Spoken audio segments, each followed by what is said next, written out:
안녕하세요. 말콤 브릿지 김소희입니다. 1월에 다보스 포럼이 열렸었죠. 다보스 포럼은 국제 경제 포럼입니다. 그런데 올해에는 국제 경제 포럼의 주제가 경제 관련이 아니었어요. 올해의 주제는 4차 산업혁명을 다루고 있습니다. 4차 산업혁명이라는 것은 무엇이냐면 다보스 포럼에서는 CPS라고 이야기를 했어요. CPS는 사물 컴퓨터를 이야기합니다.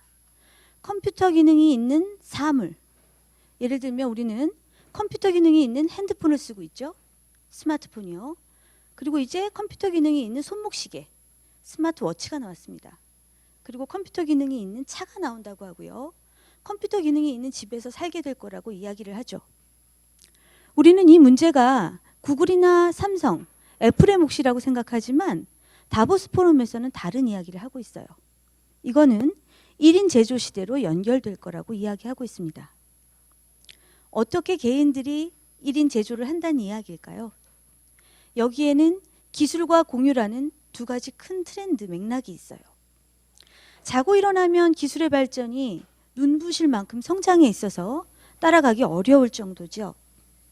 먼저 기술이라는 게 얼마나 바뀌었냐면 이게 4차 산업혁명이라는 말이 나올 정도면 어마어마한 변화가 있어야 되잖아요. 노키아나 코닥 같은 경우는 그 누구도 파산 신청을 할 거라고 예상하지 못했던 기업들입니다. 노키아 같은 경우는 마케팅을 95년, 96년도 시작하신 분들이라면 브랜드 가치 1위로 항상 꼽히던 기업이라는 걸 기억하실 거예요. 또 공유는 우리 사회를 어떻게 바꿔놓고 있죠? 열린 옷장 아시나요? 옷장 하나를 공유하는 시스템이에요. 특히 신입사원들이 면접을 보러 갈 때 아직 직장이 없는 아이들이 양복을 사 입을 수가 없잖아요. 그런 친구들한테 빌려주는 시스템입니다. 또한 쉐어하우스라는 시스템이 나오고 있죠. 이거는 집을 공유해서 비싼 월세를 내지 않고도 좀 좋은 환경에서 살 수 있도록 유도하고 있는 문화죠. 이 기술과 공유를 바탕으로 해서 다보스 포럼에서는 미래의 기술 혁신이라는 것은 1인 제조 시대를 열 거라고 얘기하고 있습니다. 저는 그 주제와 관련해서 오늘 여러분과 패션 고용의 미래, 패션 소비의 미래 두 가지를 살펴볼까 해요. 왜 고용일까요? 얘기를 먼저 들어보겠습니다. 패션 인사이트에 났던 기사입니다. 우리가 지금 고용에 대해 안고 있는 현실이에요. 인재 확보 전쟁. 자, 두 번째 줄에는 무슨 얘기가 나와 있냐면 업체 관계자들은 제대로 된 사람 한 명 구하기가 하늘의 별 따기다. 아마 회사 내부적으로 다 느끼시는 문제일 거라고 생각합니다. 또 하나의 기사를 볼까요? 그 밥의 그 나물. 여기에는 패션 쪽의 대기업이라고 할 수 있는 LF와 제일모직에서 최근 겪고 있는 인재 문제를 다루고 있어요. 사람을 뽑지 못해서 그냥 본부장이 영업부장 일도 대신하고 딴 부서에서 데리고 오고. 우린 지금 이런 문제에 직면해 있죠. 해마다 여러분은 올해는 어떻게 성장할 수 있을까? 신사업이라는 거에 대해서 생각을 하실 겁니다. 재성장을 해야지, 재도약을 해야지. 새로운 사업부를 꾸릴 때 우리는 머릿속에 언제나 이런 그림을 그려왔어요. 머리, 몸통, 손발이 하나가 되어서 다 같이 하나의 목표를 향해 날아가는. 과거에는 실제로 가능했던 이야기죠. 그러나 막상 아무리 큰 신사업의 목표가 있어도 사람을 뽑기 시작하면 어떻게 됩니까? 팔다리가 무거워집니다. 무언가 아이들은 이해하지 못하고 있고 관심이 없는 사람들도 생겨나죠. 그리고 조금 진행하다 보면 말단부터 이탈이 생겨납니다. 여러분이 보시기에 이 상황은 일시적입니까? 앞으로 이런 상황이 점점 더 심해질 거라고 생각하시나요? 아니면 이건 일시적인 걸까요? 이 문제는 무엇보다 근본적인 질문을 우리한테 던지고 있습니다. 10년 뒤 우린 대체 누구와 일할 겁니까? 어떤 사업이라는 것이 잘 되려면 세일즈도 잘 돼야 되고 프로덕션도 잘 돼야 됩니다. 생산이 잘 되고 판매가 잘 되면 그 사업은 되는 사업이죠. 그러나 우린 지금 어떻습니까? 세일즈에 빨간불이 들어왔어요. 그런데 프로덕션에도 빨간불이 들어와 있습니다. 고용이라는 거는 옛날처럼 쉽지 않은 시대가 됐어요. 이때 우리가 생각해야 될 것은 올해의 목표도 좋고 5년 안의 목표도 좋아요. 하지만 무엇보다 진지한 문제, 이 비즈니스 모델이 과연 지속 가능한 것인가 하는 문제입니다. 여러분은 어떻게 생각하세요? 우리가 갖고 있는 지금 이 모델이 지속 가능한 모델일까요? 지금 많은 패션 기업들은 모든 활동에서 모순을 느끼고 있어요. 직원을 고용할 때 고용은 곧 모순이 됩니다. 확신하지 못하지만 사람이 필요해서 뽑지요. 그런데 그 친구가 일을 해주는지 어쩌는지 알 길이 없습니다. 고용을 사람을 편하려고 썼지만 그 사람으로 인해 더 불편해지는 일도 많이 겪게 됩니다. 또 우리는 생산할 때도 모순을 느낍니다. 아직 팔리지 않은 것이 너무나 많은데도 또 생산을 해야 하죠. 영업할 때도 모순을 느낍니다. 영업이라는 건 하면 할수록 돈이 벌려야 되는데 영업을 해도 돈이 벌리지 않는다면 우리가 이 비즈니스 모델을 어떻게 해야 되는 걸까요? 이 모든 현상은 우리한테 양립할 수 없는 부조화라는 걸 인식시키고 있습니다. 그래서는 안 되는데 그러한 것이죠. 우리한테는 프로세스상에 어떤 것이 필요해요. 무언지 모르지만 우리 프로세스상에 뭔가 빠진 것이 있어요. 이대로는 안 되는 어떤 것. 그리고 상상치 못했던 일. 이런 일들이 자꾸 일어나면 그것은 우리를 괴롭히게 되겠지만 우리에게 괴롭힘을 주는 고난의 시기인 동시에 이 시기는 혁신의 시기를 암시하고 있는 것과 같습니다. 이 말은 제가 한 말이 아니라 피터 드러커가 한 얘기예요. 피터 드러커가 7가지 혁신의 기회를 얘기하면서 그 중에 3가지로 들었던 것이 바로 이 내용들입니다. 양립할 수 없는 부조화, 프로세스상의 필요성, 그리고 상상치 못했던 일들이죠. 패션 고용의 구조를 변화를 한번 볼까요?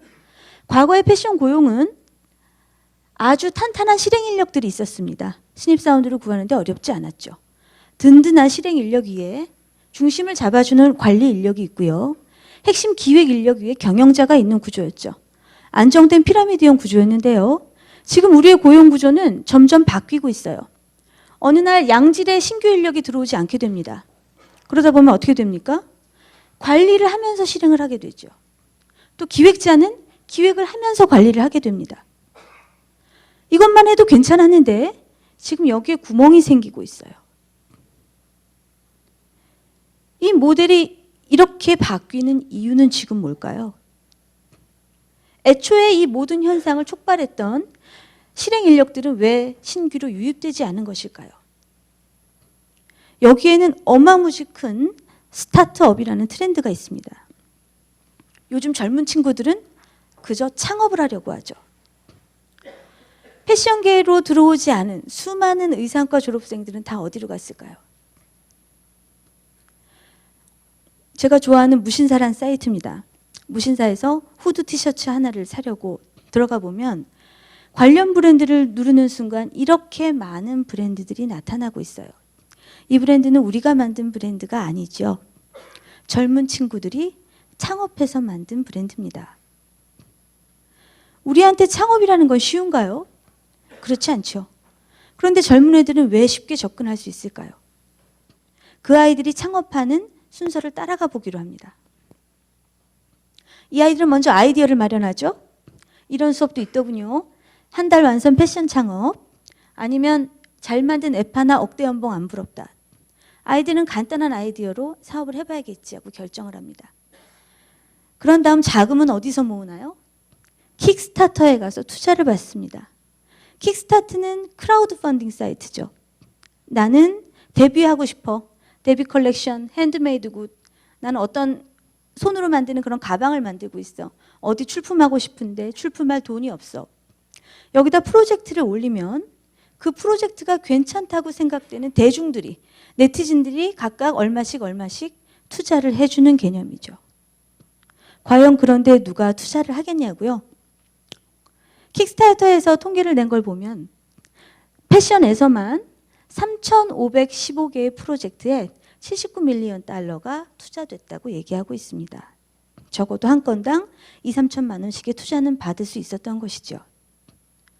기술과 공유가 만들어준 새로운 풍요로운 패러다임이 아이들을 쉽게 창업할 수 있도록 유도하고 있어요. 이렇게 돈을 구했다면 이 아이들은 어떻게 창업을 할까요? 무료로 창업을 합니다. 쇼핑몰을 만들고 싶어? 카페24에 가면 무료로 만들 수 있죠. 홈페이지를 만들고 싶어? 워드프레스를 이용하면 무료로 만들 수 있죠. 그럼 홍보는 어떻게 하나요? 홍보는 구글 애드워즈나 SNS를 통해서 무료 혹은 저가로 합니다. 이 모든 것이 가능해진 것은 바로 기술과 공유 때문이죠. 우리의 창업 과정을 한번 비교해 볼까요? 우리는 먼저 아이디어를 얻은 다음에 집을 저당 잡혀 아니면 친척 돈을 끌어모아 사무실을 구하고 인원을 확충해서 팀을 꾸린 다음에 창업을 하죠. 그리고 돈이 있으면 홍보를 할 수 있고 돈이 없으면 홍보를 못 합니다.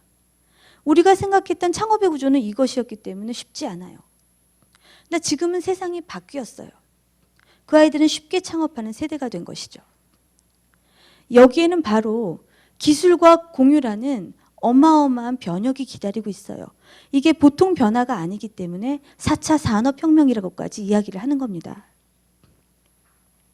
공유란 도대체 뭘까요? 공유를 갖다가 마음으로 받아들이면 함께 나누는 좋은 세상 이렇게 받아들일지도 몰라요.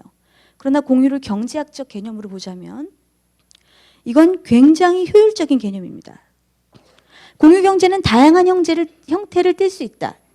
공유경제에서는 IT 기술을 활용하여 유용한 정보를 취득함으로써 남아도는 물자나 서비스의 여력을 재사용 혹은 공유할 수 있고 남아도는 자원을 재배치하여 최적화할 수 있다. 공유경제의 핵심, 바로 효율화라고 볼 수 있겠습니다. 우린 지금 사업이 효율적이지가 못해요. 그런데 공유경제가 오면 더 효율적인 사회가 될 거라고 이야기하고 있어요. 이 간극은 어디에서 벌어지는 걸까요? 공유경제형 고용이라는 건 그럼 어떤 형태로 가능할까요? 이미 여기에 대해서 많은 실험들이 이루어지고 있어요. 포스트메이츠 혹시 아시나요? 미국의 운송업체입니다. 우리가 운송업체를 차리려면 수많은 배달부를 고용하고 운송 트럭을 구입하고 DHL처럼 운송 비행기까지 고용해서 운송 사업을 해야 하는 시대가 아닌 것이죠. 포스트메이츠는 미국에서 예를 들면 뉴욕에 있는 내가 캘리포니아에 물건을 하나 보내고 싶어요. DHL에 연락했더니 며칠 걸린다고 해요. 그런데 주변에 혹시 지금 캘리포니아로 출장 가는 사람이 있으면 그 사람이 좀 배달해주고 내가 그 사람한테 얼마 주면 되지 않을까라는 생각에서 출발한 것이죠. 그래서 P2P로 연결을 해주는 그런 운송회사입니다. 무슨 뜻이냐면 미아동에서 강남으로 출퇴근하시는 분이 있어요. 그분은 어느 날 사이트에 들어가서 미아동에서 강남으로 가는 택배가 있네? 내가 그거 배달해주고 점심값을 버는 겁니다. 점심때 운동하러 가면서 헬스클럽 바로 옆에 뭐 하나 배달해 줄 게 있네? 배달하면서 커피값을 버는 거죠. 운송회사가 또 차를 사고 사람을 고용할 필요가 없다는 생각인 거죠. 왜? 그거는 이미 남아도니까. 그 자원을 효과적으로 재배치할 생각만 있으면 되는 거니까요. 또 하나의 형태를 볼까요? 우버택시 아시죠? 우버택시는 자가용이 있는 사람이라면 누구나 등록해서 영업을 할 수가 있습니다. 여러분이 차가 있으세요? 그럼 우버택시에 등록하시면 우버택시 퇴근하고서 나 집에 가는 길에 누구 하나 태워주고 택시비를 벌 수 있는 그런 시스템이죠. 우버택시 사장이 우버택시를 만들게 된 그 이유는 이 사람이 어느 포럼에 참석하려고 어느 도시 공항에 내렸어요. 근데 택시를 잡을 수가 없었어요. 이 사람이 거리를 보니까 너무나 많은 차들이 운전자 혼자 앉아서 지나가는 겁니다. 나랑 같은 포럼장에 가는 사람들도 있을 텐데 내가 좀 거기 타고 저 사람한테 페이하면 얼마나 좋을까 생각을 한 거죠. 그래서 우버 택시라는 걸 만들었어요. 우버 이츠는 뭐냐면 그 우버에서 너가 택시 하는 김에 먹을 것도 좀 배달해 줘. 중국집 여기 가서 뭐 사다가 이 집에다 좀 배달해 줘. 배달 서비스까지 인볼브 한 것이 바로 우버 이츠입니다. 이 시스템을 지금 아마존에서 혁신적으로 받아들이고 있어요. 아마존 플렉스라는 시스템인데요. 여기 뭐라고 써 있냐면요. 당신이 원하는 시간에 물건을 배달하고요. 차하고 스마트폰만 있으면 됩니다. 우리는 시간당 18에서 25불을 여러분한테 제공할 거예요. 라고 이야기하죠. 25불짜리 3건 하면 75불, 8, 9만 원 되네요. 할 만한 것이죠. 여러 번 말씀드렸지만 공유경제라는 것은 남아도는 자원의 재배치, 효과적으로 효율적으로 재사용 하는 것을 바로 공유경제의 핵심이라고 볼 수가 있어요. 이런 여러 가지 시험들은 아마 미래의 고용의 형태를 많이 바꾸게 될 것입니다. 우리의 고용의 미래는 어떻게 될지 이런 틀을 가지고 한번 상상해 보겠습니다. 오늘 저와 여러분이 할 것은 우리 모델이 정말 지속 가능한 모델인가에 대한 검토. 이게 지속 가능하지 않다고 본다면 미래의 모델은 어떤 형태가 될 것인가를 한번 상상해 보는 자리예요. 자, 실행인력, 젊은 사람들의 마음으로 한번 들어가 볼게요. 2014년도 CJ E&M에서 발표한 소비자 조사입니다. 20대의 과반수 이상이 나의 시간 여가를 위해서라면 연봉을 포기할 수 있다고 이야기했어요. 이 아이들은 공유시대에 자라난 애들이에요. 뭐든지 효율적이고 합리적인 데 익숙한 아이들이죠. 8시간을 한 회사에 붙잡혀 있는다는 것이 이 아이들은 비효율적이라고 생각합니다. 우리는 우리가 너 돈 주잖아. 그러니까 넌 해야지 라고 생각하지만 이 아이들은 그렇게 생각하지 않아요. 나가면 다른 일이 또 있다고 생각하죠. 이 문제는 우리나라의 문제가 아니어서 OPPR이라는 연구기관에서 조사한 거예요. 1992년에서 2009년까지 파트타이머들의 숫자를 기록한 것입니다. 불경기의 경기에 따라 이렇게 물결 무늬로 올라가는데요. 흥미로운 것은 2007년 이후에 폭발적인 증가세를 보이고 있죠. 위에 파란 선은 자발적 파트타이머고 밑에 빨간 선은 비자발적 파트타이머입니다. 즉 나는 전체 일하고 싶은데 하루 8시간 일하고 싶은데 그런 직장이 없어서 파트타이머를 하는 사람이 아래 빨간색이고요. 위에 파란색은 일종의 자발적 파트타이머입니다. 어떻습니까? 자발적 파트타이머의 수가 기하급수적으로 올라가고 있죠. 이들은 왜 자발적으로 파트타임을 원하는 걸까요? 내가 영구히 일할 직장이 아니라고 생각한다는 겁니다. 지금 아이들의 정신세계도 그렇게 흘러가고 세계가 다 그런 상황으로 흘러가고 있다면 우리의 미래는 어떻게 될까요? 아마 실행 인력들이 하고 있는 많은 일들은 세분화되고 쪼개져서 파트타이머들, 프리랜서들, 그리고 아웃소싱으로 대체하게 될 것이라고 보여져요.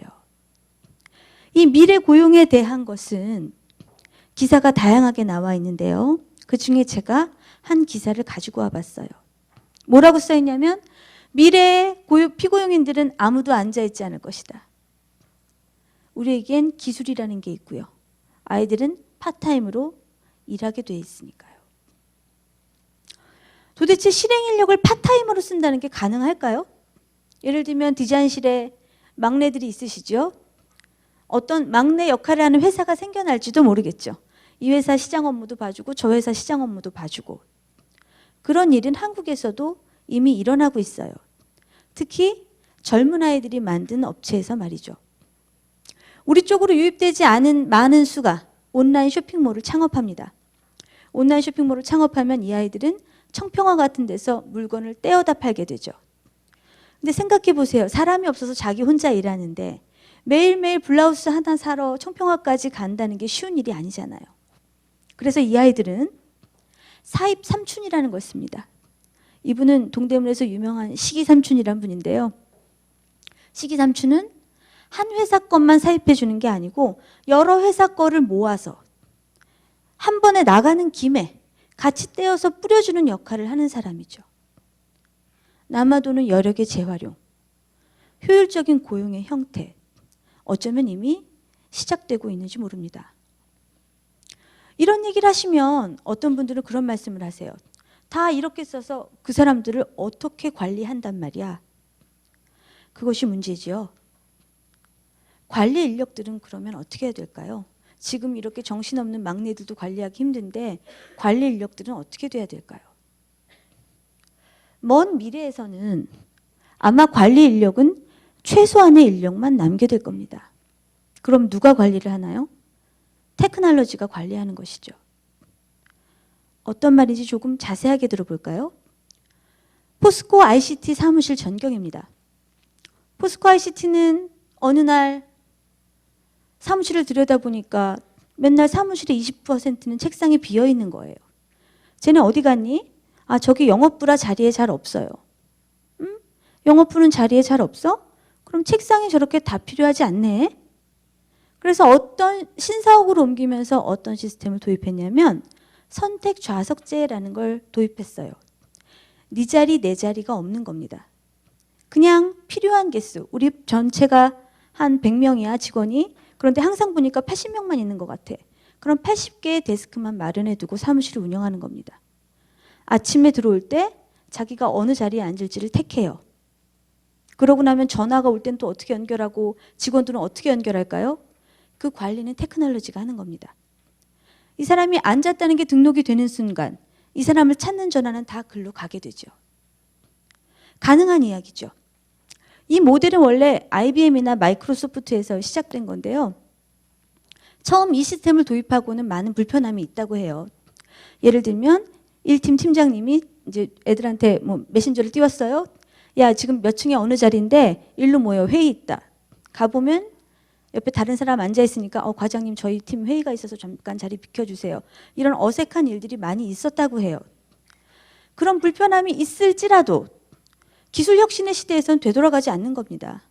그런 걸 극복하는 방향으로 테크놀로지가 발전하는 것이지 이게 골치 아플까 봐 안 하는 일은 없게 되죠. 이렇게 해서 이 회사가 얻은 건 뭡니까? 운영비의 절감이죠. 지금 포스코 ICT는 이렇게 운영되고 있어요. 지금 테크놀로지의 발전은 우리한테 클라우드 오피스가 가능하도록 유도하고 있어요. 클라우드 오피스가 가능한가요? 가능합니다. 구글 앱스라는 시스템 아시죠? 구글 앱스를 이용하면 전 사원이 한 대의 컴퓨터를 공유하는 시스템이 돼요. 그 컴퓨터는 내 핸드폰과 동기화되어 있습니다. 누가 거기에 뭘 넣으면 다 볼 수 있어요. 등급을 구분해서 이 등급의 아이들은 이 폴더에 접근 못하게도 할 수 있어요. 여러분 출장을 가 있건 어딜 가 있건 항상 연결되는 회사 시스템은 이미 나와 있는 것이죠. 이런 구조가 가능하려면 회사의 조직 구조가 먼저 바뀌어야 됩니다. 우리 보통 회사의 모습의 조직 구조는 이러해요. 단단한 결속으로 짜여져 있으면서 이 내부가 어떻게 생겼는지는 이 안에 들어가 본 사람만 알게 되죠. 조직 내부에 있는 사람만 조직의 사정을 합니다. 그렇다 보니 우리는 어떤가요? 막내 때부터 그 아이한테 투자해서 이 환경을 잘 아는 아이로 자라서 우리한테 기여해주는 그런 인재로 자라나기를 바라죠. 우리 세대 때는 가능했었던 일입니다만 요즘 세대는 불가능합니다. 그렇게 기여하려는 마음을 갖고 있지를 못해요. 이런 환경이라면 특별한 사람을 뽑을 수밖에 없는데 그 특별한 사람이 점점 줄어드니까 문제인 것이죠. 그럼 미래의 조직 구조는 어떻게 될까요? 튼튼한 몸통 하나가 확실하게 자리 잡고 있다면 부수적인 실행 인력들은 집어넣었다 뺐다 할 수 있는 구조, 누구라도 들어오면 일을 할 수 있는 구조로 체질을 바꾸지 않으면 불가능한 겁니다. 이게 말이 쉽지 가능하겠냐고 생각하는 분이 계시죠? 근데 이 모형은 웹사이트 제작 모형에서 제가 가져온 겁니다. 과거에는 우리가 웹사이트를 만든다고 하면요, 이런 형태가 됐죠. 웹 에이전시를 부릅니다. 우리 이런 기능이 필요하니까 웹사이트를 만들어줘. 그럼 그들이 그게 되게는 만들어 놔요. 하지만 그 구조는 만든 사람만 알 수 있죠. 그래서 하나 고치려면 그 사람하고 다시 협의해서 이렇게 된 조직 구조를 해치고 안에 들어가서 어떤 부분을 고친 다음에 다시 밖에 나와야 됩니다. 그럼 몇 번 수정을 거치고 나면 웹 에이전시가 이젠 새로 만드셔야지 안 됩니다. 라고 얘기를 하죠. 그러나 요즘 바뀐 홈페이지 시스템은 이 구조입니다. 중요한 홈페이지의 골자는 이미 누군가가 개발해서 무료로 배포해 놨어요. 그래, 그럼 나는 회원관리가 필요한데 회원관리 기능 5만 원에 사다 끼는 겁니다. 나 쇼핑몰이 필요한데 쇼핑몰 기능 5만 원에 사다 끼는 겁니다. 즉 모든 기술의 발전과 조직의 구조가 이 시스템으로 지금 이미 나가는 시작이 되어 있죠. 피터 드러커가 무슨 얘기를 했냐면 어떤 기업이든지 사업이 되려면 우둔한 사람도 일을 할 수 있게끔 해야 된다고 얘기를 했거든요. 근데 사실 그동안의 기업 구조는 우둔한 사람이 들어오면 일을 할 수 없는 구조죠. 이 구조를 잘하는 똑똑한 인재가 필요했어요. 그러나 미래 구조는 이런 핵심 인력과 테크놀로지가 탄탄한 디지털 경영을 하고 있고 실행 인력들은 외주 업체를 이렇게 저렇게 바꿀 수 있는 구조가 아니라면 확장성이 떨어지는 구조로 남을 수밖에 없는 것이죠. 미래의 고용 구조는, 조직의 구조는 아마 이렇게 되지 않을까 예측이 됩니다. 자, 그럼 제일 중요한 기획 인력들을 볼까요? 기획 인력이라는 건 회사에서 빼놓을 수 없는 존재들이죠. 예를 들면 디자인 실장님들, 영업부 이사님들, 이런 분들은 핵심 기획 인력입니다. 적어도 이런 사람은 내 사람이 있어야 되지요. 맞는 얘기예요. 하지만 여러분이 새로운 사업을 하고 싶으실 땐 어떻게 하시는 게 좋을까요? 또다시 사람을 고용하고 팀을 꾸리고 그렇게 사업을 출발하시는 게 맞을까요? 공유 시대에는 조금 다른 해법이 나와 있습니다. 뭐냐면 바로 콜라보레이션 그리고 파트너십이라는 거죠. 고용보다 더 선호하는 형태가 될 것이라고 확신합니다. H&M을 볼까요? H&M은 저가 브랜드입니다. 누구도 H&M의 옷을 보고 좋다고 이야기하지 않아요. 그러나 지금 바뀌었습니다. H&M은 왠지 세련된 것 같은 느낌을 주기도 합니다. 왜냐하면 주기적으로 콜라보를 하고 있죠. 발망을 운영하는 올리베 루스탱 얘를 고용하지 않았습니다. 이 친구를 데려와서 H&M을 왜 디자인을 해줘? 이런 짓을 하지 않고 콜라보만 했죠. 이 친구하고 끝나면 다음엔 다른 디자이너하고 하겠죠. 만약에 그 콜라보가 성공적이라면 계속 할 수도 있습니다. 예를 들면 스텔라 맥카트니와 아디다스가 지금 그렇게 하고 있죠. 작년에 스텔라 맥카트니와 아디다스 콜라보 10주년이었어요. 10년 동안 너무 성공적으로 했기 때문에 작년에는 세컨 라인까지 냈습니다. 젊은 아이들을 위한 스텔라 스포츠라고요. 상황이 이렇게 흘러가다 보니까 업계 판도가 바뀌고 있어요. 유명한 디자이너가 콜라보형으로 사업을 차리기도 합니다. 조헤나 F. 슈나이더라는 아주 유명한 디자이너예요. 이 디자이너가 운영하고 있는 JFS라는 회사입니다. JFS라는 브랜드는 없어요.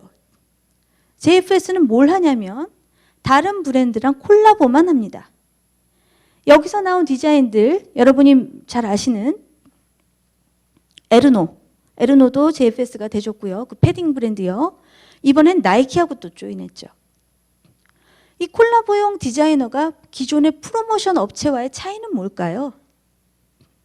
기존의 프로모션 업체는 내가 하청을 주는 것이죠. 하청을 준다는 건 뭡니까? 그 친구한테 일방적으로 돈을 주고 일을 맡긴다는 겁니다. 근데 콜라보라는 건 뭔가요? 조하나 F. 슈나이더도 자기 자신의 기회를 가지고 있죠. 유명한 사람이니까. 즉 이 사람의 기회를 나도 얻는 겁니다. 조하나 F. 슈나이더는 나이키의 명성을 얻고 나이키는 조하나 F. 슈나이더의 패션 감각을 얻는 거죠. 많은 디자이너들이 최근 이런 스튜디오를 오픈하고 콜라보용 디자이너가 되려는 움직임이 있어요. 자, 그럼 우리 생각해 보죠. 디자인은 저렇게 외주를 줄 수 있겠군. 그럼 영업은요? 영업은 어떻게 될까요? 영업은 실은 아주 오래전부터 그런 콜라보용 기업이 존재해 왔습니다. 우리나라에 없을 뿐이죠. 여러분이 잘 알고 계시는 자니에르 그룹입니다. 우리는 자니에르 그룹을 잘못 이해해서 세계 최고의 아동복 대기업이라고 생각하시는 분이 있어요.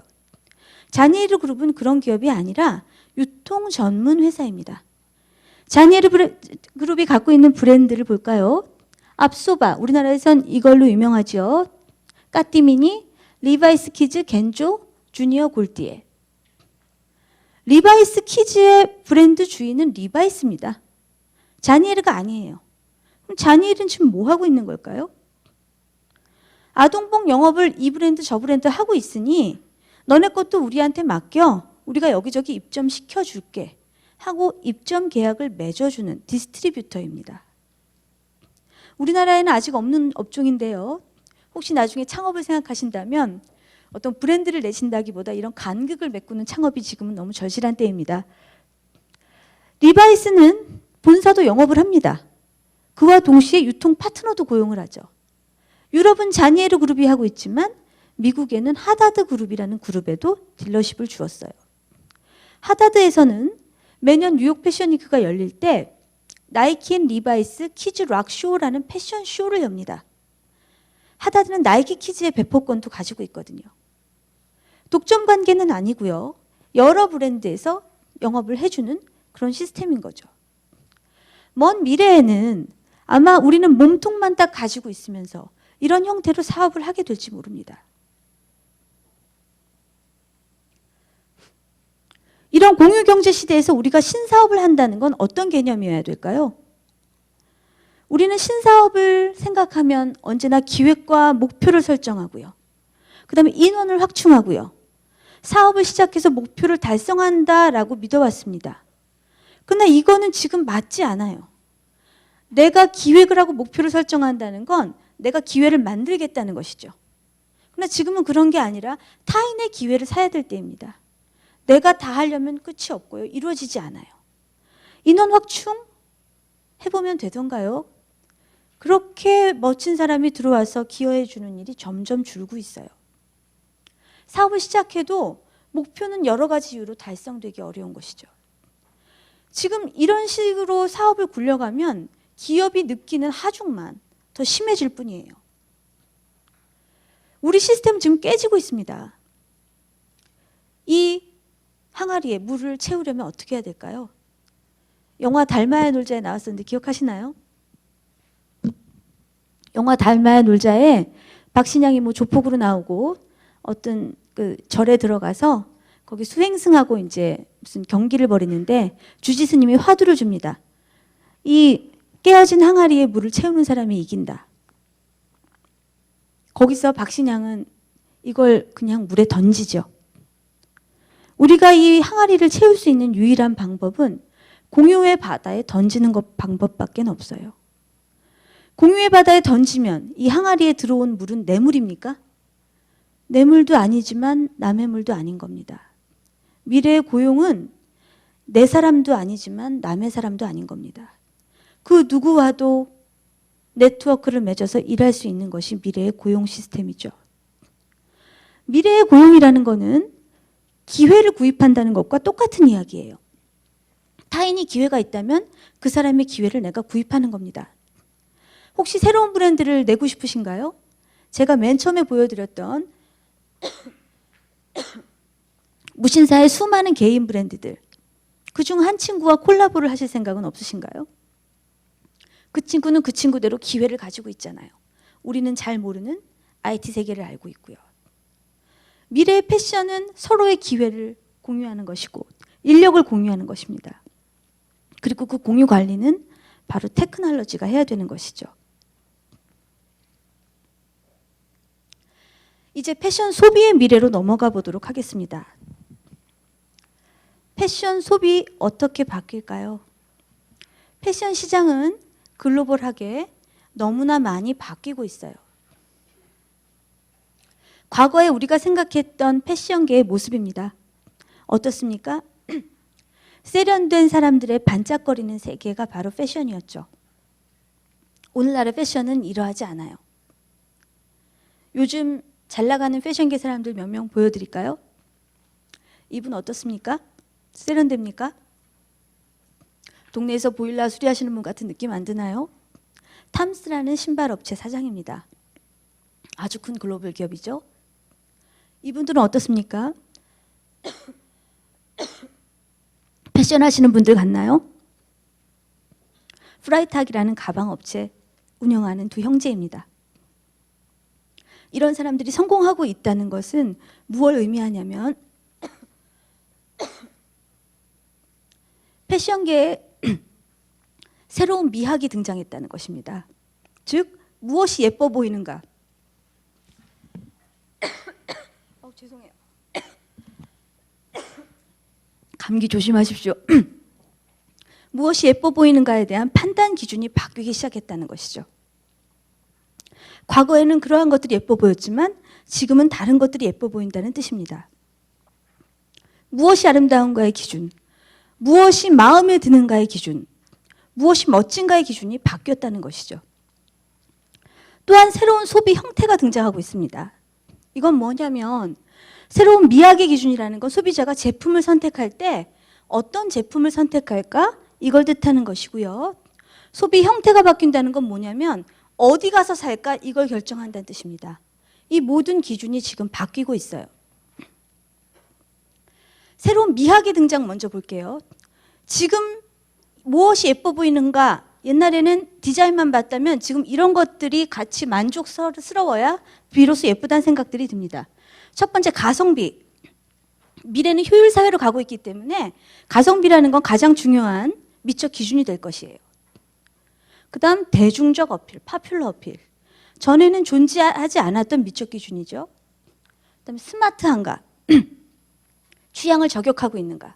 이런 것들은 새로운 미적 기준으로 자리하게 됩니다. 하나씩 자세히 볼게요. 가성비는 너무 중요합니다만 저희가 작년 세미나 때 이미 충분하게 많이 다루었어요. 어떻게 하면 브랜드 제품의 가성비를 높일 수 있는가. 그래서 오늘 세미나에서는 얘기하지 않고 그 나머지 기준들만 이야기하도록 하겠습니다. 자, 무엇이 아름다운가의 문제. 과거에는 스마트한가 아닌가 이런 걸로 옷에 예쁘고 안 예쁘고를 따지지 않았는데요. 지금은 스마트한 것이 멋져 보이는 세상이 됐습니다. 자, 누군가의 옷장이에요. 누군지 아시나요? 페이스북의 창시자 마크 주커버그가 자기의 옷장을 공개했습니다. 마크 주커버그는 여름에 찍힌 사진은 다 이 회색 티를 입고 있고요. 봄, 가을에는 그 위에 후드를 하나 입습니다. 이 두 가지 옷만 걸려있는 자기의 옷장을 공개했어요. 이런 사람은 우린 전에도 본 적 있죠? 스티브 잡스. 이세이미야께 그 플리츠 반폴라 하나만 몇십 개를 가지고 있었다고 하죠. 또 최근에 오바마는 나는 블랙 수트와 블루 수트만 입는다. 왜? 선택하는 시간을 줄이기 위해서. 과거에는 이런 얘기를 하면요. 패션하는 분들은 귀여워. 쟤는 천재지만 패션 감각은 없구나. 이런 차원에서 웃으면서 받아들였어요. 그러나 젊은 세대들한테는 그런 개념이 아니라 이건 멋진 겁니다. 스마트한 겁니다. 이 흐름은 뉴욕에서 333 프로젝트라는 걸로 큰 반향을 불러일으켰죠. 333 프로젝트는 뭐냐면 어떤 젊은 여성이 자기 옷장을 보고 너무 자기가 한심하다고 생각한 거예요. 나는 패스트 패션에서 너무나 많은 쓰레기를 샀구나. 한 번 입고 입지 않을 것을. 우리가 가장 스마트한 건 뭘까? 세 시즌 동안 33벌이면 충분하다는 겁니다.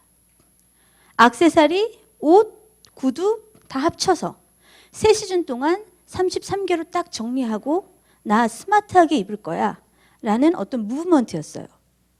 소비자 운동이었죠, 일종의. 이 친구는 처음에 자기의 33개의 옷을 공개했어요. 그러고 나니까 인스타나 다른 데서 너도 나도 자기의 33개를 공개하기 시작합니다. 하나의 붐을 이루었죠.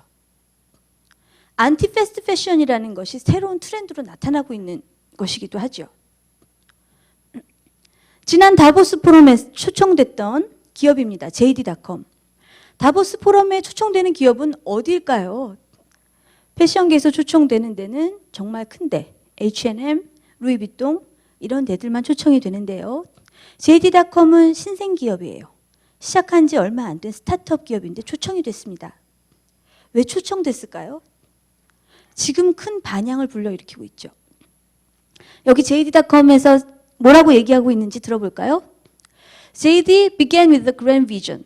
우리 굉장히 큰 비전으로 시작했어요. To combat the fast fashion craze. 패스트 패션 열기랑 싸우려고요. 어떻게 싸우나요?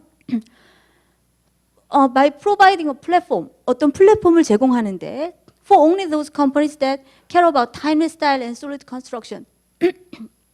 우리가 플랫폼을 제공하려는 회사는 오로지 옷을 단단하게 잘 만들고 타임레스한, 시간이 지나도 변치 않는 클래식을 만드는 그런 업체의 옷만 모아서 우리는 팔 거야 라고 이야기를 한 거죠.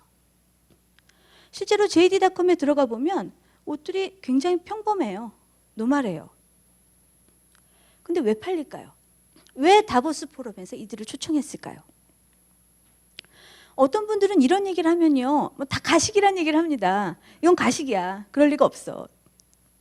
가식적인 소비자가 있지요. 그러나 소비자의 가식은 트렌드를 만들지 못합니다. 이것이 트렌드가 되었다는 건 뭘 의미하는 거냐면 미학이 바뀌었다는 거죠. 스마트한 것이 아름다워 보인다는 것이죠. 그걸 입증하고 있는 것이 우리가 지금 현재 트렌드를 바로 놈코어라고 부르는 이유입니다. 놈코어라는 말에 항상 따라붙는 말이 뭡니까? Less is more. 없을수록 많다는 거죠. 최소한의 옷만 가지고도 스마트하게 입을 수 있다는 것이죠. 전에는 중요하지 않았던, 그러나 지금은 중요해진 새로운 미적 기준이라고 할 수 있습니다. 또 하나 생각지 못한 미적 기준이 있어요. 바로 파퓰러 어필입니다. 대중적 어필을 하는 브랜드, 이런 브랜드가 멋진 브랜드인가요? 과거에는 이거는 미학의 기준이 아니었죠. 과거에 우리 기준은 뭡니까? 익스클루시브 어필이죠. 아무나 입을 수 없는, 개성을 가진 사람이 입을 수 있는. 여성복 런칭할 때 모든 여성복들이 주장했던 건 바로 우리는 고감도의 어떤 커리어 우먼 여성들만 공략하는, 아무나 입을 수 없는, 이런 얘기를 많이 했거든요. 또 브랜드라면 명품을 지향해야 된다고 생각했죠.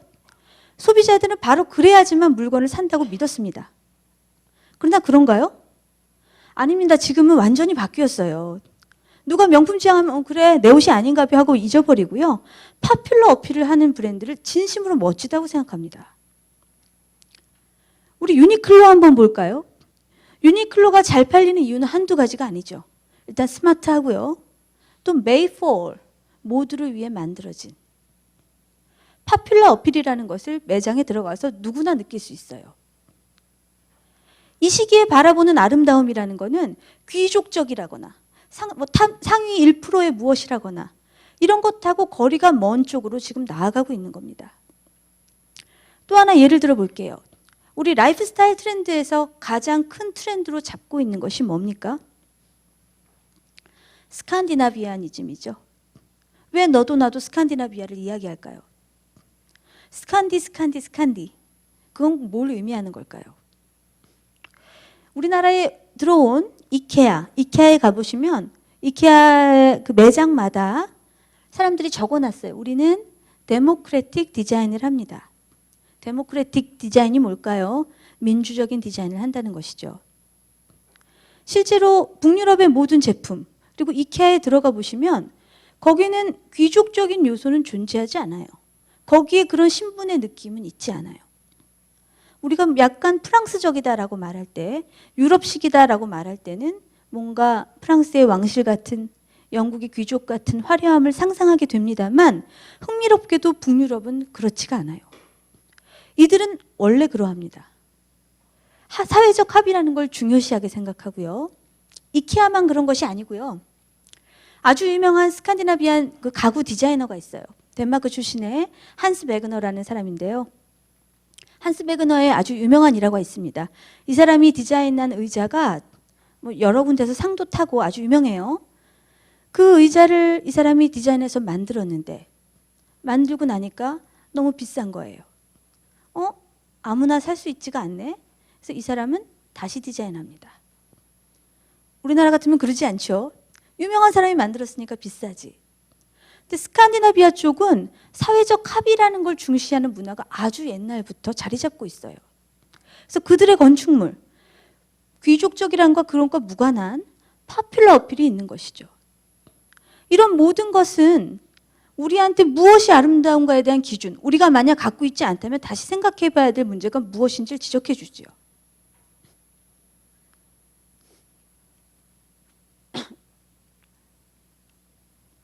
아까 말씀드린 프라이탁이란 브랜드입니다. 그 두 명의 약간 머저리 같은 형제가 하고 있는 거요. 프라이탁은 어떤 회사냐면 재생 업사이클링 회사입니다. 뭐 버려진 천조가리들 이런 걸 모아서 가방을 만들어 팔죠. 그런 것이 가식이라면 이 브랜드는 이렇게 잘 될 수가 없어요. 프라이탁 가방은 재생용품으로 만들었기 때문에 독특한 느낌들을 갖고 있는데요. 사람들한테는 이게 예뻐 보이는 겁니다. 제가 한 6년 전쯤인가 이태리 출장을 갔을 때 이 첫 번째 전시회를 거기서 하고 있었어요. 그때 저는 이게 뭐지 하고 이제 지나쳐 버렸는데 나중에 지금 우리나라에 들어오고 보니까 프라이탁이었던 거죠. 데모크라틱 어필, 파퓰러 어필 이런 것들이 우리의 지금 미학을 바꾸고 있죠. 자, 그다음 취향의 문제가 있죠. 우리 뭐 다 같이 대중적인 것만 입을 수 없잖아요. 취향이라는 거는 내용을 좀 보겠습니다. 트렌드를 이깁니다. 개인의 취향이 트렌드를 이기는 시대가 됐어요. 옛날에는 레드 컬러가 유행한다고 하면 저희가 스트리트 사진을 찍어보면 레드 컬러 입은 여자들이 많이 지나가요. 어떤 자켓이 유행한다고 하면 스트리트에서 그런 사람 너무 많이 찍을 수 있어요. 그러나 요즘은 그렇지 않아요. 왜냐하면 아주 작은 취향이 있더라도 SNS에서 나랑 비슷한 사람을 얼마든지 만날 수 있죠. 자기들끼리 모여서 즐기는 겁니다. 빈티지 좋아하는 애들은 빈티지만 즐기고 펑크 좋아하는 스타일은 펑크만 즐기고 나는 손으로 만든 거 좋아해요. 그런 애들은 자기들끼리 모여서 놀아요.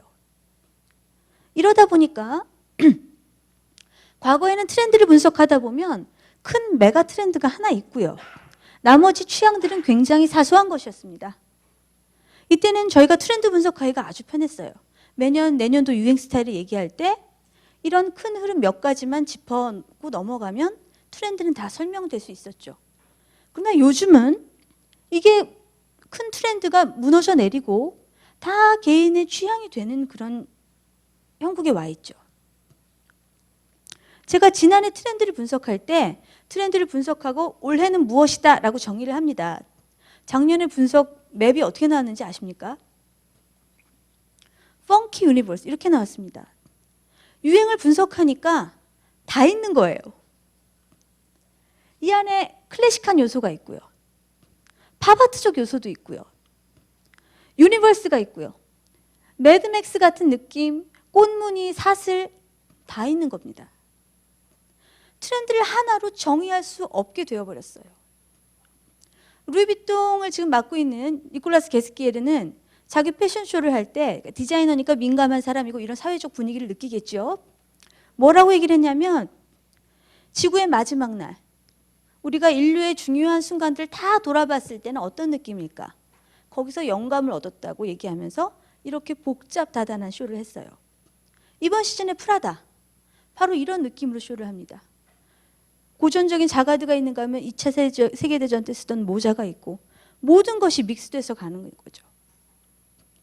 이런 시대에는 이 큰 트렌드를 찾기가 어려워요. 그럼과 동시에 개개인들이 모이지 않았을 때는 그냥 난 이런 게 좋아 하고 말았지만 자기가 좋아하는 것끼리 개인들이 모이다 보면 취향이라는 건 강해지게 됩니다. 서로 의견을 나누며 발전하게 되는 것이죠. 그러니까 취향을 저격하는 브랜드들이 늘어나죠. 니들워크라는 브랜드인데 아시나요? 아주 독특한 브랜드입니다. 신진이에요. 그러니까 스타트업 기업이죠. 아메리칸 빈티지 스타일을 약간 일본풍으로 푼 것 같은 느낌? 그러니까 일본 애들이 좋아하는 아메리칸 빈티지 스타일을 하는 그런 브랜드예요. 취향 저격 브랜드입니다. 옷을 한번 볼까요? 이렇게 생겼어요. 옷만 보면 우리는 차별점을 찾기 어려울지도 몰라요. 저런 거 좀 많았잖아. 그런데 막상 이 브랜드 옷을 가서 보면 뭔가 다릅니다. 뭐가 다르냐면 우리 같은 업계 사람들이 보면 옷을 잘못 만들었네 싶을 정도예요. 청바지 너무 딱딱하고요. 후드티도 너무 딱딱하고요. 겨울옷인데 안감이 없어요. 어떤 브랜드일까요? 이 브랜드에서 소개합니다. 이번 시즌 최대 인기 상품 스포츠 자켓. 노 라이닝 자켓이다. 라이닝이 없기 때문에 피팅감이 좋고 레이어드하기 좋다. 이런 애들끼리 좋아하는 브랜드가 된 거죠. 이번엔 니들워크의 팬이 쓴 글을 한번 보실까요? 평소 니들워크는 맨투맨이다라는 생각을 가지고 있었는데요. 특히 전면 프린팅이 세탁을 통해 크랙화되면서 풍기는 빈티지함. 이건 뭐냐면 빨면서 이게 프린트가 갈라진다는 겁니다. 단단한 원단은 정말 오래 입을 수 있는 옷이구나 하는 생각을 느끼게 해주는데 충분했습니다. 전면부 모습입니다. 별다를 것 없는 과거 후드 형태입니다. 맨 한 손으로 후드를 잡고 들어보면 원단의 묵직함을 느낄 수 있습니다. 입으실 때 후드의 모양을 잡으시는 데 초반에 어려움을 느낄 수도 있습니다. 마치 처음 입는 셀비지처럼 단단합니다. 제가 이 옷을 입어봤습니다. 그랬더니 모자가 뒤로 붕 뜨더군요. 너무 딱딱해서 원단이. 이건 뭘까? 근데 그때는 이해를 못했는데 이 블로거가 쓴 글을 보고 이해했어요. 이 아이들은 이게 좋은 것이죠. 이걸 빨면서 나오는. 아, 그러고 났더니 왜 그렇게 청바지가 딱딱했는지도 이해가 된 겁니다. 이 친구들은 청바지를 입어서 물을 빼야지 물반 청바지를 파는 건 반칙이라고 생각해요. 마치 우리가 냉면을 가위로 잘라 먹는 사람이 있고 아닌 사람이 있잖아요. 그게 취향의 문제이듯이 브랜드들은 취향 저격으로 가고 있는 것이죠. 그럼 여기서 우리는 기업을 하는 사람으로서 큰 의문을 갖지 않을 수가 없습니다. 이런 브랜드는 작은 브랜드니까 취향 저격해서 작게 벌어도 먹고 살 수 있잖아요.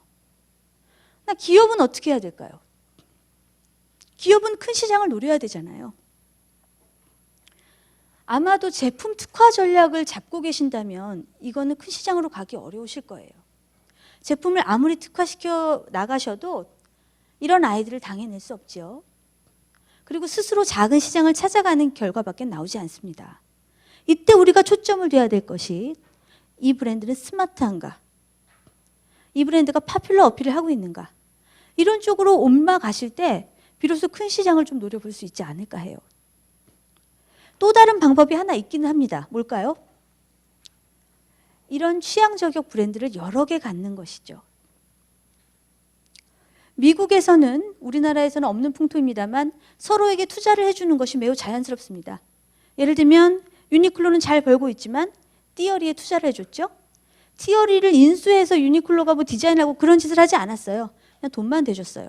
수익이 나면 배분하자. 띠어리는 그 돈을 받아서 어떻게 했습니까? 이런 디자이너한테 또 투자합니다.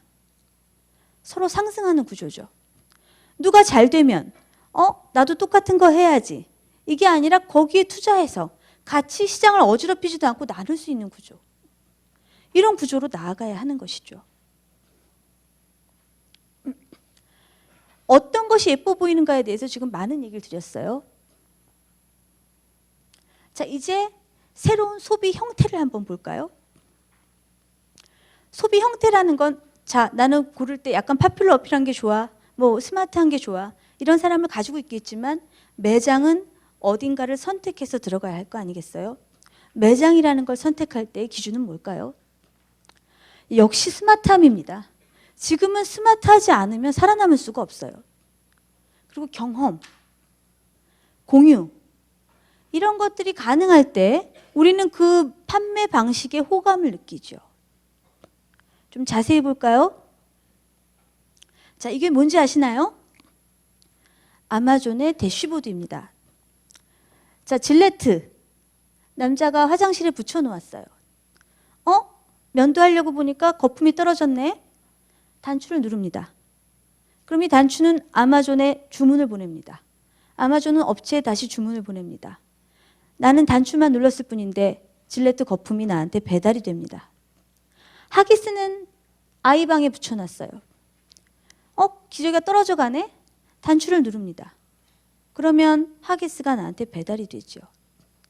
빨래 그 세제 같은 경우도 세탁기 옆에 붙여놓고 단추를 누르면 되는 거죠. 작년에 선보였지만 너무너무 혁신적인 아이디어입니다. 예를 들어 옷에는 어디 가능하다고 생각하시나요? 이미 잡화가 되어버린 옷들. 내복 생각해 보세요. 남편 팬티가 떨어졌어요. 아, 요즘 팬티 사기 힘들다는 여성들 많습니다. 어디 큰 데 가지 않으면 잘 안 파니까요. 속옷 가게들이 많이 문을 닫았잖아요. 단추를 누르면 배달이 오는 겁니다. 양말. 단추를 누르면 배달이 오는 겁니다. 이미 자파가 되어버린 부분에서는 아주 혁신적일 수 있죠. 여기서 또 하나의 교훈을 얻을 수 있는 것이 뭐냐면 우리는 옴니채널이라는 얘기를 많이 하잖아요. 옴니채널을 하기 위해 어마무지한 돈을 들여 투자를 해서 내가 그런 시스템을 구축할 수도 있어요. 하지만 아마존에서 이런 걸 만들어버리면 뭐 온라인에 접속할 기회도 없어져 버리는 거 아닙니까? 그냥 없어졌을 때 누르기만 하면 되는 거니까요. 이건 굉장히 스마트하고 여겨지는 방식이고 이런 방식으로 많이 옮아가게 될 거라고 예상을 하고 있죠. 자, 두 번째, 경험이라는 건 뭘까요? 제가 지난주에 이 장면을 새로 넣었어요. 얘가 바로 지난주에 아디다스가 발표했거든요. 우리 내년부터 에비뉴 A라는 이 서비스를 시작해. 에비뉴 A는 뭐냐면 1년에 600불을 내면 아디다스에서 알아서 1년에 4번 이 사람한테 옷을 보내줘요. 나는 운동을 좋아하는 여성이야. 운동복을 사고 싶지만 번번이 나갈 시간이 없어. 그럼 아디다스에 등록을 해놓습니다. 그럼 아디다스가 판단해서 이 사람한테 필요한 운동복과 운동화를 1년에 4번 포장을 해서 보내주는 시스템이에요. 이 박스 시스템이라는 게 미국 작년 스타트업 기업의 최대 화두였어요. 아디다스가 먼저 시작한 게 아니고 많은 쇼핑몰들이 창업하면서 박스만 하면 팔렸다라는 얘기를 합니다. 예를 들면 어떤 사이트가 있냐면 아동복인데요. 아이 옷들 참 어렵잖아요. 아동복인데 1년에 얼마를 내주면 거기 스타일리스트가 나오고 의논해서 우리 애기 옷을 막 보내줍니다. 그러다 보면 여러 가지를 한 박스에 넣어서 담게 되니까 뭐 재고를 조금 작게 산 거는 신상품을 살 필요가 없는 그런 싼 옷들도 들어갈 수 있고요. 스타일리스트가 잘 얘기해서 뭐 저 사람한테 필요한 거 있으면 신상품 중에 좋은 걸 하나 넣어줄 수도 있죠. 화장품도 박스가 나왔고 음식도 박스가 나왔고 당신이 한 일주일 동안 먹을 먹거리를 내가 정기적으로 보내줍니다. 작년 한 해 박스만 하면 팔렸다라고 얘기하고 있어요. 근데 이 박스는 이제 한물 간 게 아닐까라고 했는데 아디다스는 여기에 출사표를 내걸었죠. 우리도 해보겠다. 그 다음 공유라는 것. 이 브랜드 아시나요? 원투웨어입니다. 원투웨어는 옷을 빌려주는 회사예요. 여기도 구독 시스템이죠. 옷을 얼마를 등록해 놓으면 여기에 있는 옷을 빌려서 입을 수가 있어요. 이런 사업이 장사가 될까요? 300% 신장입니다. 소비자는 우리보다 더 빨리 변하고 있어요. 300%씩 신장하고 있는 그런 새로운 시스템이죠. 믿기지 않는 일들은 우리 주변에서 언제나 너무나 많이 일어나고 있어요. 오늘 여러 가지 말씀을 드렸는데요. 그래서 지금 여러분께 제가 말씀드리고자 하는 핵심은 뭘까요?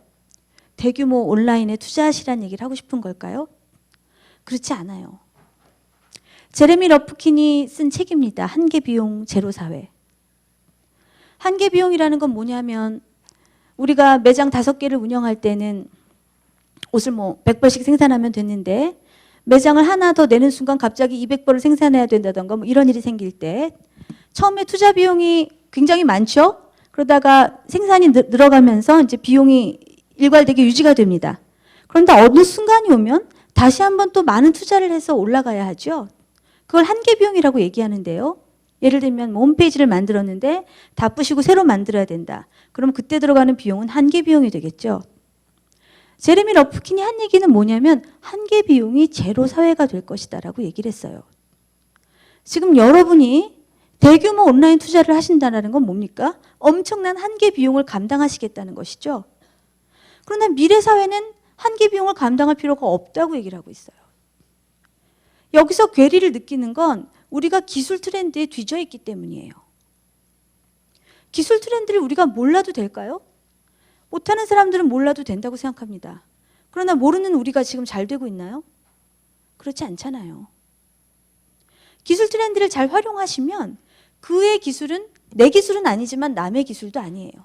그것을 공유할 수 있는 많은 것들이 등장하고 있어요. 아마존의 대시보드. 여러분 양말 업체라면 한번 도전해 보실 만한 아이디어죠. 여러분이 그걸 스스로 돈 내서 개발하신다면 엄청나지 않습니까? 그러나 공유 시대는 그거를 타인의 기술이 나의 기술을 쓸 수 있는 겁니다. 기회를 공유하는 것이죠. 가장 먼저 하셔야 될 건 뭐냐면 트렌드를 따라잡으시는 거예요. 피터 드러커는 혁신이라는 건 인식활동이라고 이야기했어요. 인식활동, 내 인식이 혁신이 돼야 기회도 보이고 기술도 되는 겁니다. 이 부분은 저 자신이 놓쳤기 때문에 저도 작년에 번뜩 정신이 나서 이거저거 찾아보기 시작했는데요. 그전에는 이러한 것들을 알지 못했어요. 근데 제가 알고 나니까 저 혼자 알기 너무 아까워서 자꾸만 이런 세미나를 준비하고 있습니다. 여기서 따라가시지 못한다면 또 다른 오판을 하실지도 모르죠. 성공하는 사람의 인생 곡선을 한번 볼게요. 보통 우리는 젊은 날 굉장히 열심히 해서 성공합니다. 그리고 발전 속도가 완만하게 줄어들게 되죠. 우리가 어느 순간 세상을 앞지릅니다. 바로 이때 성공이 우리를 찾아옵니다. 여기 계신 많은 분들도 성공하신 분들일 거예요. 어느 한순간 세상을 앞지르셨죠. 그렇기 때문에 여기 와 앉아 계시는 걸 겁니다. 그러나 세상의 발전하는 속도는 이걸 능가해요. 능가하다 보니까 어느 날 돌아보면 어떤가요? 나와 세상 사이에 괴리가 생겨져 있죠. 이거를 석세스 갭이라고 합니다. 근데 이거를 모르시는 분들도 있어요. 어떤 분들은 오너분이신데 얘기하면 자기 과거 얘기하십니다. 이때 그랬었지. 나는 알고 있어 시장을. 그분은 시장을 아실 수 없어요. 기술을 우린 알 수 없어요. 이게 잘못된 삶일까요? 그렇지 않아요. 어떻게 사람이 젊었을 때 같이 계속 그렇게 뼈 빠지게 일만 하고 살겠어요? 이때의 간극은 지식으로 채우는 겁니다. 석세스 갭을 우리가 채울 수 있는 유일한 방법, 그건 지식밖에 없어요. 오늘 이 자리에 오신 것도 바로 이것 때문에 오셨죠. 오늘 강의 내용을 제가 한번 정리해 볼게요. 저는 먼저 고용의 미래가 어떻게 될 것인지에 대해서 말씀드렸어요. 우리는 지속 가능한 패션 비즈니스 모델을 꿈꿔야 됩니다. 제일 먼저 생각하실 것은 유연한 고용이에요. 내 사람에 너무 집착하지 마세요. 우리 회사를 다 이해하고 그 안에서 커갈 인재를 너무 꿈꾸지 마세요. 꿈꿔서 오면 다행이지만 미래 사회가 그렇게 갈라가지 않을 거라고 예측이 됩니다. 유연한 고용을 꿈꾸시고요. 기회에 접속을 하세요. 우리는 이거에 굉장히 약해요. 내가 기회를 만들어서 사람을 써서 내가 만드는 것만 해봤지 타인이 갖고 있는 기회에 나를 얻는 것은 안 해봤어요. 경쟁사회보다 공유사회가 된다는 것은 타인의 기회에 나를 접속할 수 있느냐의 문제예요. 수많은 콜라보들, 이런 것들이 혹시 여러분이 지금 고용에 대해 불편함을 겪고 계신다면 해결해 줄 수 있는 해결 통로가 될 것입니다. 또 판매에 있어서는 제가 무슨 말씀을 드렸나요? 새로운 미학을 이해하셔야 한다고 얘기했습니다. 이건 가식이 아니에요. 진짜로 존재하는 겁니다. 그리고 새로운 소비로의 접근을 하셔야 한다고 얘기했습니다. 여기에는 스마트함, 공유, 경험, 가성비, 취향, 대중적 어필, 과거에는 미적 기준이라고 생각하지 못했던 많은 것들이 새로이 우리 미적 기준으로 들어와 있지요. 여기에는 기술과 공유라는 커다란 트렌드가 있습니다. 오늘 강의를 제가 마치면서 칼 폰 클라우제비치의 말을 인용하면서 마칠까 해요. 칼 폰 클라우제비치는 유럽의 손자라고 불리는 사람입니다. 전쟁론을 썼어요. 이 말을 처음 읽었을 때 너무 멋있어서 몇 번이고 다시 읽었던 생각이 납니다. 리더에게 두 가지 자질은 필수 불가결하다. 첫째, 어둠 속에서도 진리로 안내하는 희미한 불빛을 읽어내는 지성과 그 희미한 불빛이 어디로 안내할지는 몰라도 그 빛을 따를 수 있는 용기다라고 얘기했어요. 저는 오늘 많은 말씀을 드렸지만 구체적으로 어떻게 하셔야 된다는 말씀은 하나도 드리지 않았습니다. 그런 얘기를 못 드려서 죄송한데요. 여러분들한테 드리고 싶었던 거는 희미한 불빛이에요. 그 길로 갈 때 우리가 어디로 갈 수 있을지 아무도 모르잖아요. 하지만 그게 맞다고 느껴진다면 그 길로 가시는, 그런 연습을 해보셔야 될 때가 아닌가 생각합니다. 감사드리고요. 제 페이스북이 말콤 브릿지라고 되어 있으니까 아직 디지털을 경험 못하신 분은 페이스북부터 시작해 보시길 바랍니다. 감사합니다.